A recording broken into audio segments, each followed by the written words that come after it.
Welcome to the Deep Dive. We get into the weeds, pull apart the strategy docs, the maps, and really try to understand the reality behind some of history's biggest military gambles. Today, we're diving headfirst into the summer of 1942, the Eastern Front. Specifically, the massive German offensive codenamed Case Blue, or Fall Blau. We're going deep on this one, focusing entirely on the strategy, the just immense scale of it all, and ultimately the catastrophic fallout. This wasn't supposed to be another long slog. This was Hitler's bid for the knockout punch, the one they missed in 41. Yeah, and you really have to understand the context here. It wasn't so much a choice as a desperate necessity.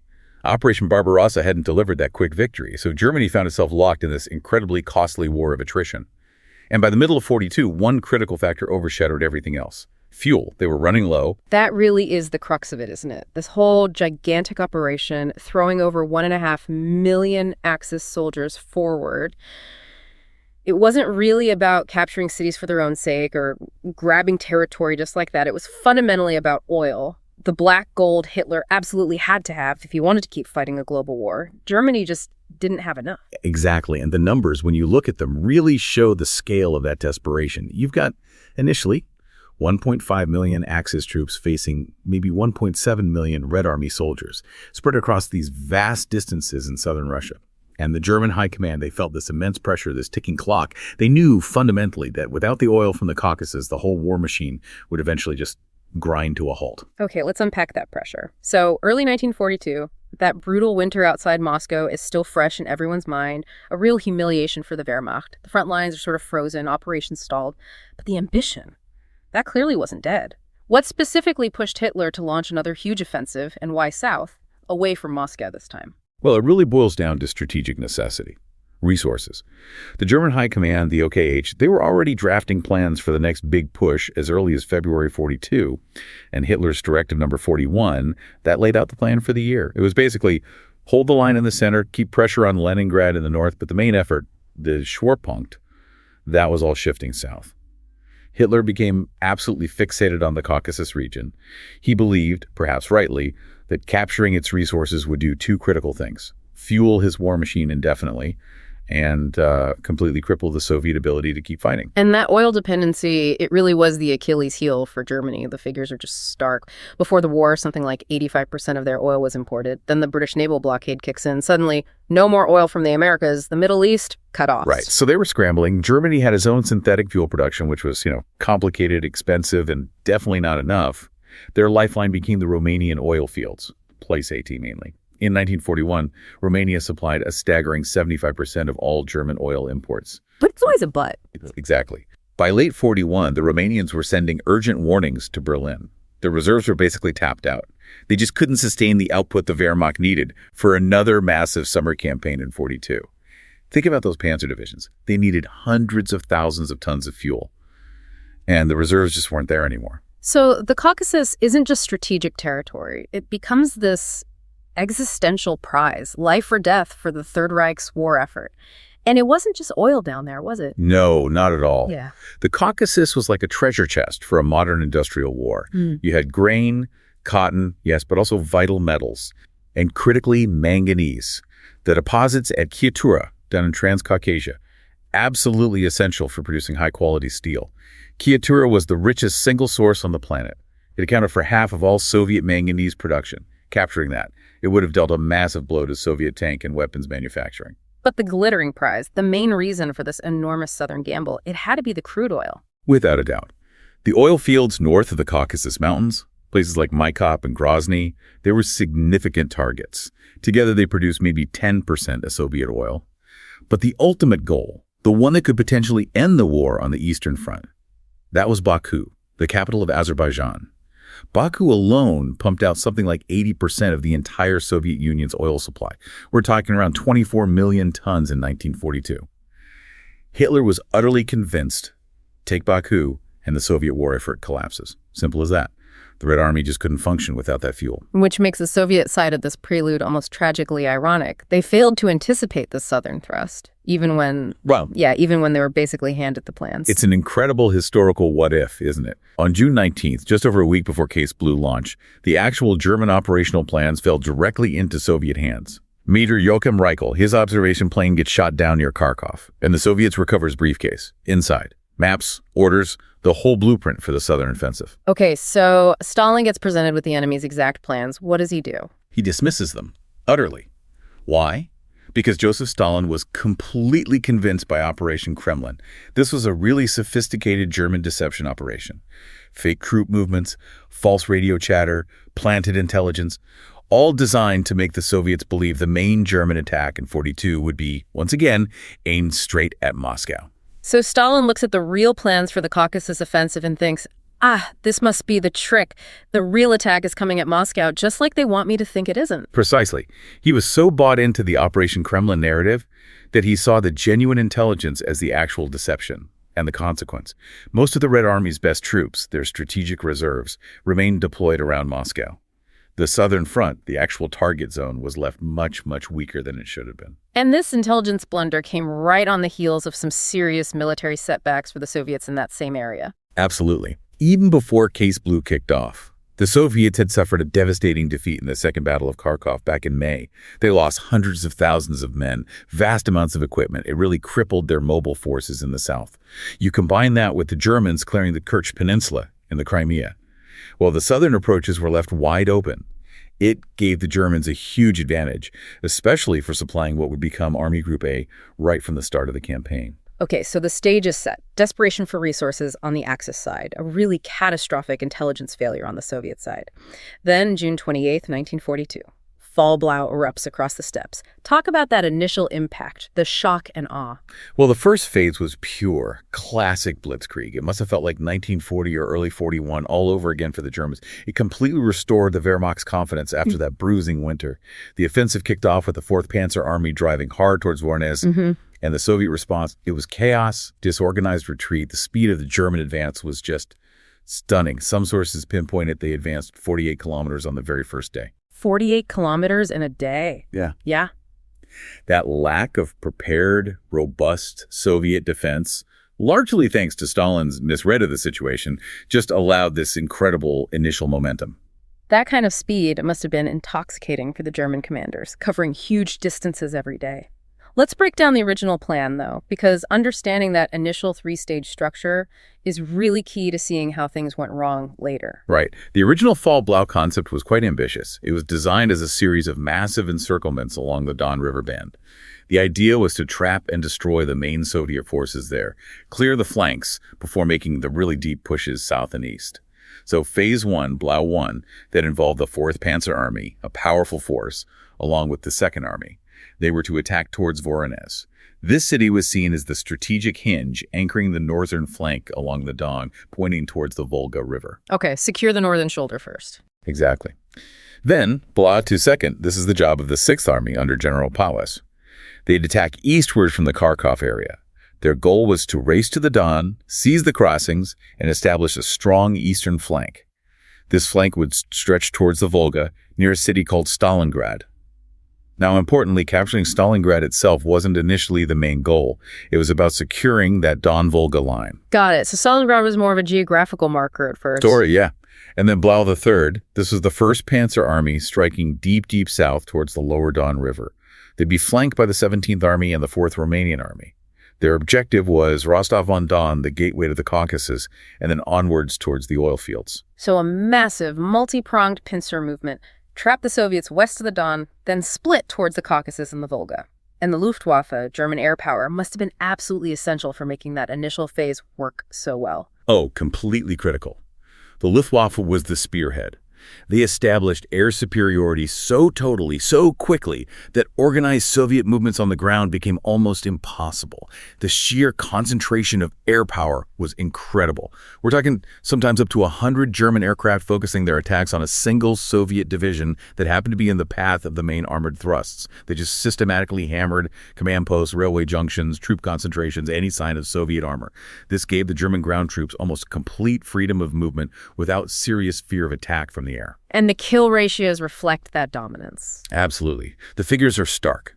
In just the first 26 days of Case Blue, the Soviets lost something like 783 aircraft from 4 of their air armies in the south. German losses in the same period. Only about 175 aircraft. That huge disparity shows you why the Soviet retreat was so chaotic. They couldn't regroup, couldn't establish stable defenses, because the Luftwaffe was just constantly pounding them from above. But even with that air dominance, the advance wasn't completely smooth. It hit a snag pretty quickly, didn't it, at Voronezh? Yes, that's right. By July 5th, lead elements of the 4th Panzer Army reached the Don River near Voronezh. And here's where Stalin's continued obsession with Moscow had a direct impact, ironically helping the Soviets in a way. He was still convinced Voronezh was part of the thrust towards Moscow, so he ordered reinforcements rushed into the city. The Soviets counterattacked the German northern flank there. Now, the Germans eventually took Voronezh, and the Soviet 5th Tank Army was badly mauled, losing maybe half its tanks. But the fighting tied down the 4th Panzer Army. It caused delays. Delays that Hitler found intolerable. The sources suggest this Voronezh fight, tying down 4th Panzer until mid-July, directly led to major arguments within the high command. It absolutely did. And it resulted in Hitler sacking Field Marshal Fedor von Bock, the commander of Army Group South, on July 17. Bock was urging caution. He wanted to consolidate the gains, secure that eastern flank properly along the Don, before plunging headlong south into the Caucasus, or east towards Stalingrad. But Hitler was incredibly impatient. He was laser-focused on those oil fields. Any delay, any urging of logistical caution, he interpreted as weakness, as a lack of offensive spirit. So sacking Bock sent a clear message. A very clear message. No delays tolerated, no questioning the grand strategy. And just days after Bock was removed, Hitler formalized the split of Army Group South into Army Group A and Army Group B. That decision, born from impatience and overconfidence, really set the stage for the strategic disaster to come. Okay, so the Wehrmachts had this amazing run for about 2 weeks. Lightning speed, huge advances. But you mentioned that speed itself came at a cost. By mid-July, the logistics are starting to creak. Oh, absolutely creaking, more like groaning under the strain. By July 11th, maybe even a bit earlier, the logistical problems were becoming really serious. They started to actively slow down the advance. The 6th Army, for instance, pushing east towards Stalingrad, was suffering constant delays simply because they didn't have enough fuel. The irony is just painful. An entire offensive driven by the need for oil is being slowed down by a lack of oil right from the start. It's the fundamental problem of the Eastern Front for the Germans. The sheer distances. Supply trucks just couldn't keep pace with the Panzer spearheads. By July 20th, reports were coming in of entire tank units being immobilized, just sitting there, waiting for fuel, unable to move. How did they even try to cope with that? Well, desperate times, desperate measures. The Luftwaffe had to pull its workhorse transport planes, the Ju-52s, off other tasks, and basically turn them into flying fuel tankers. Some days they were flying in maybe 200 tons of fuel directly to the forward units, just to keep Army Group B moving at all. Panzer divisions were told to siphon fuel from damaged vehicles, even abandoned Soviet ones. In some cases, they literally had to leave perfectly good tanks behind simply to consolidate the remaining fuel into the lead units. So the combat power of the spearheads was constantly being weakened by this fuel starvation. And yet, despite these really obvious, flashing red warning lights about the logistics, Italy doesn't pause. He doesn't reconsider. He doubles down. He does. His overconfidence at this point was just boundless. He genuinely seemed to believe that the main Soviet forces west of the Don had been effectively destroyed or were collapsing. He thought the logistical issues would just sort themselves out somehow. And that leads directly to Führer Directive number 45, issued on July 23rd. This is the decision that history really remembers as the great strategic blunder of Case Blue. This is the formal split of Army Group South. Yes, it made the temporary split permanent and gave them separate, simultaneous objectives. Army Group A, now under Field Marshal list, was tasked with Operation Edelweiß. That meant driving immediately and deeply south into the Caucasus, aiming for Grozny, Maikop, and ultimately Baku, the oil. Army Group B, under General von Weichs, got Operation Fischreiher. Their job was to push east, secure the entire line of the Volga River, and specifically capture the city of Stalingrad. Pursuing both these massive objectives at the same time. I mean, even on a map, it looks incredibly risky. It violates that core principle of concentrating your force, doesn't it? Completely. It was a disastrous decision driven purely by Hitler's impatience and his desire to grab both the crucial economic prize, the oil, and the symbolically important objective Stalingrad simultaneously. This split stretched the already fragile German logistics system beyond its absolute limit. It created huge supply problems for both army groups, and maybe even worse, it opened up this enormous, dangerous, basically undefended gap between Army Group A driving southeast and Army Group B driving east. And then, almost immediately, Hitler intervenes again, making things even more chaotic by messing with the 4th Panzer Army. Yeah, this move was just baffling from an operational standpoint. Right after splitting the groups, Hitler ordered the 4th Panzer Army, which was supposed to be supporting 6th Army's push towards Stalingrad. He ordered it to turn south temporarily. South? Why? He thought Army Group A needed help crossing the Lower Don River near Rostov. Field Marshal von Kleist, who was commanding Army Group A's panzers, later said they absolutely did not need the help. But the order stood. So what happened? The 4th Panzer Army trundled south, clogging up the few available roads, burning precious fuel, and basically getting in Army Group A's way. They wasted critical time and resources on this unnecessary detour. So a forced operational pause for the Soviets around Stalingrad, courtesy of German high command confusion? Exactly.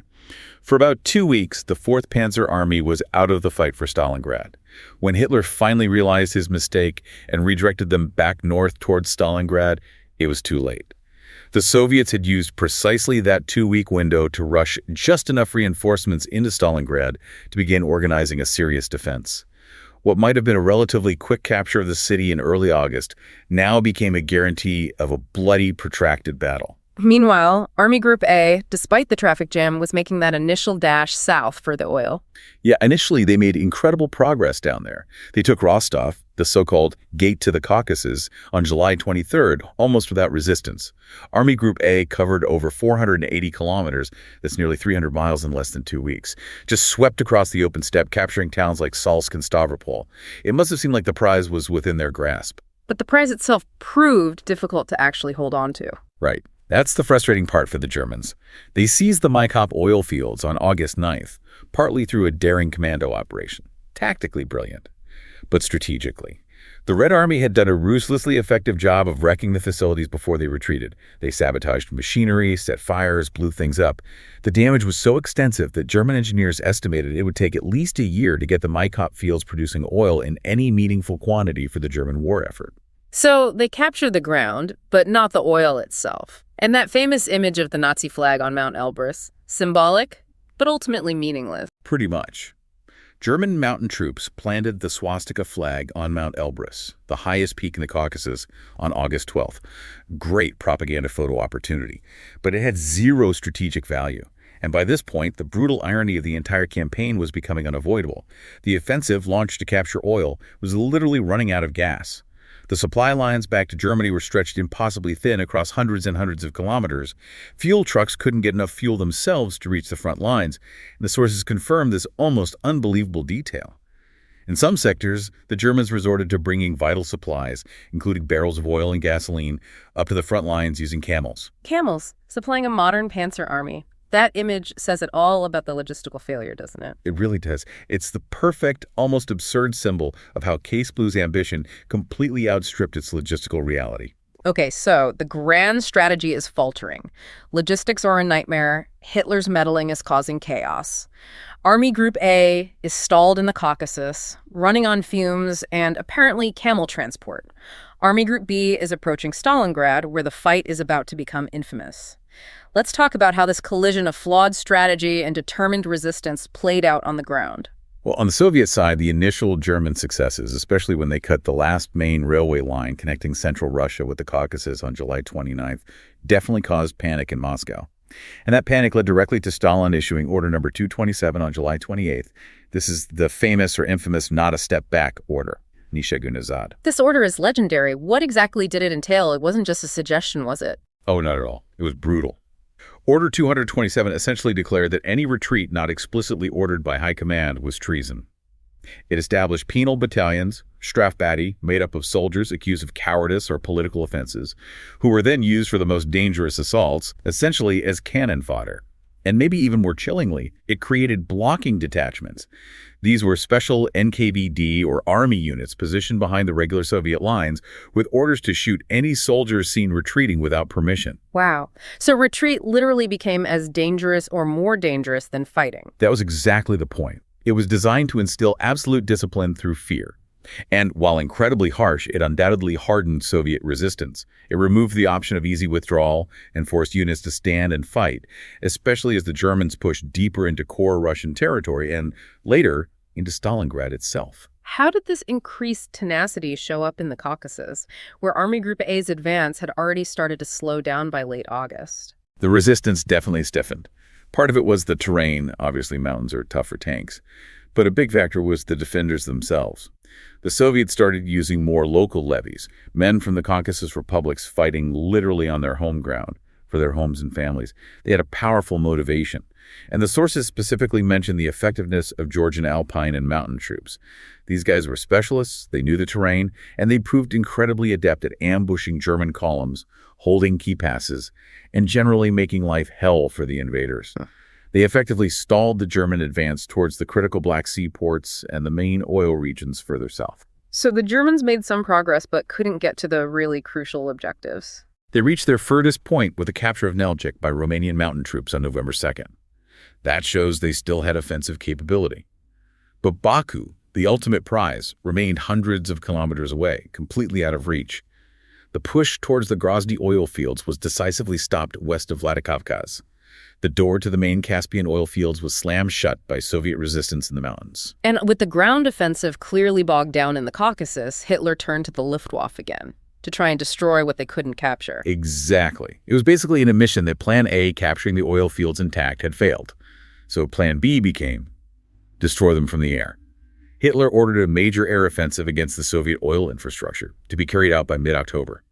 Fliegerkorps of the 4th, using pretty much every bomber they could scrape together, hit the Grozny refineries hard around October 10th, 12th. The damage was significant. Reports talk about massive fires, thick black smoke rising over 5,000 meters. But the sources called this timing a strategic mistake. Why? Well, a couple of reasons. First, it was too late. Grozny, while important, only accounted for about 10% of Soviet oil. The real jackpot was Baku. By October, Soviet air defenses around Baku had been strengthened. While German bombers could reach Baku, they wouldn't have fighter escorts that far out, making raids incredibly risky. The strategic mistake was not prioritizing bombing Baku much earlier, say back in July or August, when German air superiority was absolute and Soviet defenses in the Deep South were much weaker. A successful sustained bombing campaign against Baku then might have crippled the Soviet economy in a way that capturing Stalingrad never could. But the opportunity was missed. They focused on the ground grab first. Meanwhile, all this time, Army Group B under Paulus is grinding its way towards Stalingrad. They crossed the Don Bend, dealt with some Soviet counterattacks like at Kalach. Yeah, they pushed forward steadily. But remember that crucial 2-week delay caused by the 4th Panzer Army's detour south. That really cost them the chance for a quick victory at Stalingrad. They actually came very close to pulling off a major encirclement outside the city. On August 29th, the 4th Panzer Army managed to break through south of Stalingrad, getting behind the Soviet 62nd and 64th Armies. But the Soviets managed to slip the noose. Just barely. A determined, almost suicidal Soviet counterattack managed to hold up the German pincers for 3 critical days. It wasn't decisive in itself, but it bought just enough time. That small delay allowed the bulk of the 62nd and 64th Armies to pull back, retreat across the Volga River ferries, or withdraw into the city of Stalingrad itself. So when the Germans finally closed the gap and entered the city's outskirts around September 12th, they weren't fighting disorganized remnants. They were facing established armies ready to defend prepared positions within the urban sprawl. And the Battle of Stalingrad proper begins with horrific aerial bombardment. Absolutely devastating. Yeah. On August 23rd, Luftwaffe 4 launched massive air raids. Huge parts of Stalingrad were just turned into rubble. Firestorms erupted. Thousands of civilians were killed in the initial bombing. But ironically, the destruction actually helped the defenders. General Vasily Trukov, the commander of the 62nd Army trapped in the city, realized the ruins offered perfect defensive terrain, and he implemented his famous tactic, hugging the enemy. Explain that. How does hugging work tactically? It meant keeping his Soviet troops in extremely close contact with the Germans at all times, fighting literally house to house, room to room, sometimes just meters apart across a street, or even within the same building. Why? Because it negated the Germans' 2 biggest advantages: their tanks' maneuverability in open ground and their air power. The Luftwaffe couldn't bomb Soviet positions if they were right next to German troops without hitting their own men. German artillery faced the same problem. So hugging forced the Germans into close-quarters infantry combat, fighting for every basement, every shattered factory floor. It turned Stalingrad into a meat grinder, a battle of attrition that bled the 6th Army white, neutralizing its tactical superiority. Yet despite this incredibly brutal, close-in fighting, the Germans kept pushing forward. By mid-November, they seemed on the verge of victory within the city itself. They were. It was agonizingly slow, incredibly costly for both sides. But the Germans were grinding forward, yard by yard, block by block. By mid-November 1942, after months of relentless combat, German forces controlled something like 90% of Stalingrad. Just a few pockets of Soviet resistance were holding out along the Volga riverbank. From Hitler's perspective, looking at the map in his headquarters far away, victory must have seemed absolutely imminent. And it was precisely that perception, that overconfidence, that led directly to the next, final, and most fatal mistake of Case Blue. Okay, mid-November 42, a pivotal moment. The Germans hold almost all of Stalingrad. The flag is on Mount Elbrus down south. On paper, massive success, Axis forces deep inside Soviet territory. But you're saying this is exactly when it all unravels. How does this apparent victory turn so quickly, so violently into disaster? It starts, ironically, with Hitler's belief that victory was already achieved. His supreme overconfidence in early November led him to make a critical decision. Believing the fight on the Eastern Front was basically decided, especially with Stalingrad about to fall, he ordered a significant number of Luftwaffe aircraft transferred away from the Southern Front. They were sent to the Mediterranean theater to support Axis forces dealing with the Allied landings in North Africa. So he weakens his air cover over the Stalingrad sector just when he needs it most. Precisely. This fatally weakened the air reconnaissance and ground support capability over the vast, dangerously overstretched flanks of the German salient leading to Stalingrad. And those flanks, they were the weak point everyone knew about. And the Soviets, who hadn't been idle while the Germans were grinding through Stalingrad, they knew exactly where to hit. Oh, they'd been planning this for months. Marshal Zhukov and others had been patiently assembling huge strategic reserves, well hidden far behind the front lines. Their intelligence pinpointed the weakest sectors of the German line. So on November 19, 1942, the Soviets launched Operation Uranus, a massive, two-pronged pincer attack. And it wasn't aimed at the elite German Sixth Army in Stalingrad itself. It was aimed squarely at those vulnerable flanks. Flanks held mainly by Axis allied troops, right? Not the Germans themselves. Exactly. The northern flank, northwest of Stalingrad, was primarily held by the 3rd Romanian Army. The southern flank was held by the 4th Romanian Army. Further west were Italian and Hungarian forces. These allied armies were the specific targets of Operation Uranus. And why were they considered such soft targets? Several reasons. They were often understrength, morale wasn't always high, but crucially, they were catastrophically ill-equipped to deal with a modern, massed tank assault. The 3rd Romanian Army, for example, had been moved up from the Caucasus sector.